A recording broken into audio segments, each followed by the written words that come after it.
What are your hobbies? The other day, someone asked me this question and my mind went blank. What do I do in my spare time? What even counts as a hobby? No matter how many times I am asked this question, I still have no idea how to answer it. But I wasn't always like this. When I was younger, I had so many hobbies. In fact, too many to count. But as I got older, things just didn't seem to be worth it. Hobbies were time-consuming, hobbies were hard, and I wasn't very good at all of them. But reality check, you don't have to be good at everything you do. Nowadays, if someone has an interest in anything, there's always this looming pressure to grow that skill into something bigger. And I think it's related to this hyper-productivity culture, which suggests that we should be using 100% of our time on productive things. And hobbies just don't make the cut. I feel like sometimes hobbies are viewed as things that are unnecessary or a waste of time. But personally, I think it's important that you have things that you do just for fun, with no incentive and no pressure to perform well at all. So this leads me to my main point. You don't have to be good at your hobbies. And in fact, you probably shouldn't even try to be. In my later teens, I was doing a lot of different activities. I was dancing, I played sports, I would do art, and I would say that I had a lot of hobbies. But it felt like I was wasting my time if I wasn't immediately good at something. I would start a lot of things and then quit just because I didn't meet my expectations or the standards that I had set for myself. Now, when I reflect on that, that was probably the worst thing that I could have done for myself, for both my mental health and my well-being in general, and my growth as a person. It was so damaging to my sense of self and my idea or perception of what life was supposed to be about. We were not born to work and eat and sleep and then die. I think that we were put on this earth to create. That is why we have the capacity for higher order thinking. That is why our brains have literally evolved to reach this capacity where we can actually be creative and play and explore and do things that aren't just the mundane activities of day-to-day life. And I think that the whole point of hobbies is to give you a chance to simply do, or to simply create, or even just to simply try something new.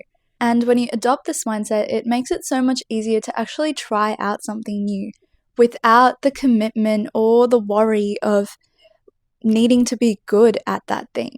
This is where the phrase, jack of all trades, master of none, but still better than master of one comes in. I really, really like this phrase or quote because it conveys the idea that basically at one point in your life, you have to decide, do you want to have a range of experiences and a range of skills, or do you want to be exceptional in just one thing? And now, don't get me wrong, there's nothing wrong with wanting the latter, but me personally, I want to try out everything. And to do that, a huge hurdle that one has to overcome is the fear of trying new things. And the reason why I really wanted to make this video is because I have quite a few hobbies, but I don't really do them that often because I feel like I'm not that good at it. And there's also quite a few things that I've wanted to try out in the future that I never really got around to doing because I was a bit scared. So to break the ice and the stigma, I thought I'd talk about a few hobbies that I'm bad at and then also share some hobbies that I really want to get into. Firstly, one thing I love to do but I am terrible at is singing. I love a good karaoke session, but my friends must hate me when I open my mouth to sing, but I really want to keep doing it more. So I am so keen to go to more karaoke sessions and just sing whenever I feel like it. Number 2 is reading. I used to be an avid reader when I was younger. I would literally read books while crossing the road.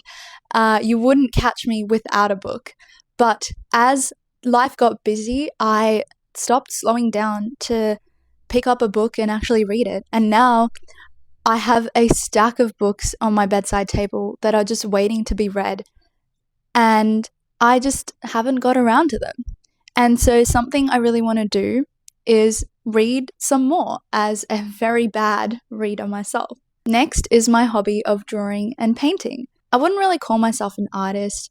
I never truly learned the right techniques or was consistent enough to see improvement in art, but it's something I love to do, and it's something that I want to keep doing, even if I feel like my art isn't that amazing. Now, aside from that, two things I really want to try this year is to learn how to sew and to try pottery or some kind of clay art. And I'm saying this right here so that we have it on record. By the end of this year, or by 2026, I am going to sew at least one project, and I'm going to try out some kind of pottery. And I will post evidence, not today because it's gonna get dark soon, but before the year ends, I will post evidence, so stay tuned for that update. Anyway, the moral of the story today is get yourself a hobby. I don't want to hear all these excuses about you don't have time, you don't know where to start, you're not gonna be good at it. Hush, hush, honey. Just start, just do it. You'll figure it out later and you'll thank me for it. Comment down below if there's a hobby that you have that you suck at but you still love to do, or if there is something that you really want to try. Anyway, thank you for watching today. I know that this video was a little bit different from usual, but if you enjoyed it, do let me know. If you like this style of video, where it's more like a video essay or like a thoughts on a topic type video, do let me know, because I have a lot of thoughts and a lot of opinions, so I definitely don't mind making more of these. And don't forget to like, subscribe, comment, all that jazz, and I will see you next time. Bye!